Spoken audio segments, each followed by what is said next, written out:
მეუნებოდა ბექა ბასილაია, რომ ქონება, რომელიც ჩვენს ოჯახს ჰქონდა შეძენილი, უნდა ყოფილიყო გადაფორმებული კონკრეტულ პიროვნებაზე. აბსოლუტურად ყველაფერი, თავიდან ბოლომდე. ყველა ქონება.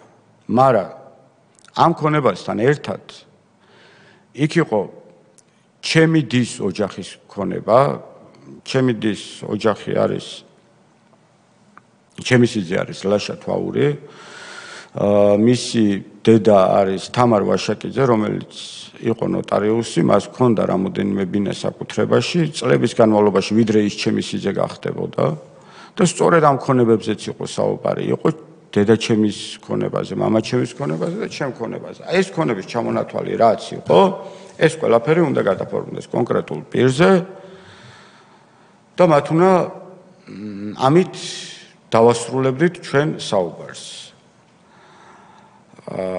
მე მაშინ ვეუთხარი, რომ ის ქონება მეთქი, რაც შეძენილი არის 70 წელში და 80 წელში, აი მე მაგ ქონებასთან რა შუაში ვარ, ჩემი დის ოჯახია და ჩემი და გათხოვდა 2004 წელს მეთქი და რატო უნდა გადავაფორმო ჩემი დის ოჯახის ქონება მეთქი, აი, მაგრამ ჩემ ქონებას რაც შეეხება, აგერ არის საქართველოს ბანკშია, უკვე საქართველოს ბანკში ვარ გადასული, პროკრედიტ ბანკიდან, მომსახურე ბანკი არის საქართველოს ბანკი და ხედავთ მეთქი, რომ ყველაფერი არის იპოთეკით დატვირთული ბიზნესიდან გამომდინარე, რომ გავაცოცხლო ბიზნესი და ის ვალდებულებები, რაც მაქვს, ეს ვალდებულებები პირნათლად შევასრულო.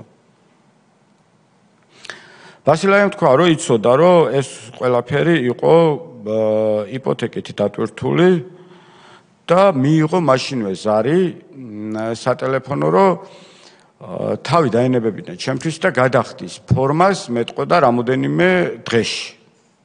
ეს იქნებოდა 3-4 დღე. იქიდან რომ გამოვედი, გაურკვეველ ვითარებაში გამოვედი. ჩემო მშობლებმა არ იცოდნენ მე სად ვიყავი იმ 12 საათის განმავლობაში, იმიტომ რომ შევედი და 12 საათი შენობიდან აღარ გამოვდივარ. დამხვდა დედა, რომელიც ძიმე მდგომარეობაში იყო და ამბობდა, სამწუხაროდ დედა ცოცხალი აღარ არის ახლა. ამბობდა ესეთ ფრაზას, რომ შულო მე არ მინდა არაფერი, წავალ ხიდის ქვეშ ვიცხოვრებ, ოღონდ შენ არაფერზე არ ინერვიულო და მყავდი კარგად. ანალოგიურ მდგომარეობაში იყო მამა. თქვენ ამ დროს რამდენი წლის ბრძანდებით? მე ვარ ამ პერიოდისთვის 30 წლის. კი ბატონო. იქიდან გამოსულებს რომ გამოვედი, მე ვუთხარი, რომ ესე მითხრეს მეთქი და აუხსენი, რომ ეს ქონება იპოთეკით არის დატვირთული და არ ვიცი მეთქი, თამრიკოდეიდას ქონებაზე რაღა უნდათ, მაგას ვეღარ ხვდები მეთქი.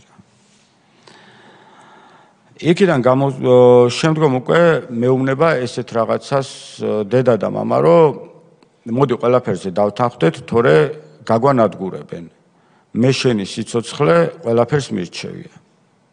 დედას და მამას სიტყვების ციტირებას ვახდენ.